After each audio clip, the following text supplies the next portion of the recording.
Hormuz প্রণালী খুলে দেওয়ার জন্য ইরানকে ৪৮ ঘন্টার সময় বেঁধে দিয়েছেন মার্কিন প্রেসিডেন্ট ডোনাল্ড ট্রাম্প। অন্যথায় দেশটি জ্বালানি অবকাঠামো ধ্বংসের মুখোমুখি হবে বলে তিনি জানিয়েছেন। এদিকে শত্রু জাহাজ এই পথে চলাচল করতে দেবে না বলে কড়া বার্তা দিয়েছে ইরান।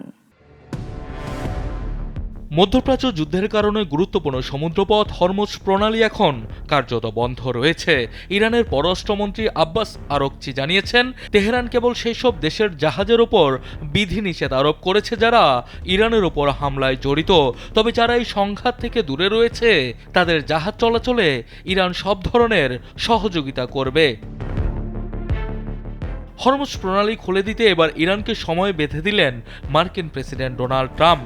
নিজের সামাজিক যোগাযোগ মাধ্যম ট্রুথ সোশ্যালে দেওয়া এক পোস্টে ট্রাম্প লিখেছেন, তেহরান যদি ৪৮ ঘন্টার মধ্যে হরমুজ প্রণালী পুরোপুরি খুলে না দেয় তবে যুক্তরাষ্ট্র ইরানের বিদ্যুৎ কেন্দ্রগুলো হামলা করে গুঁড়িয়ে দেবে।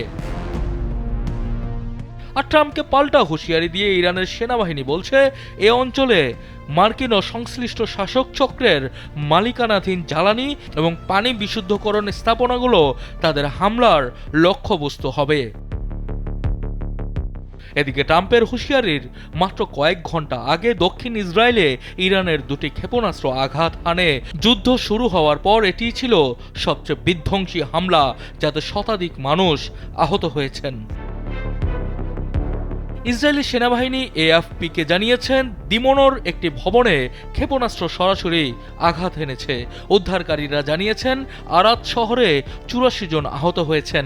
ইসরায়েলের ৫টি শহরে ইরানের উপর্যুপরি হামলায় ২০০ নিহতের দাবি করেছে ইরানের বিপ্লবী গার্ড বাহিনী IRGC। অবশ্য ইসরায়েলি প্রধানমন্ত্রী বেনিয়ামিন নেতানিয়াহু সব দিক থেকে প্রতিশোধ নেয়ার অঙ্গীকার করেছেন। আর ইরান জানিয়েছে, তাদের নাতানজ পারমাণবিক কেন্দ্রে ইসরায়েলি হামলার প্রতিশোধ হিসেবেই দিমোনাকে লক্ষ্যবস্তু করা হয়েছে। সানি আহমেদ, নাগরিক।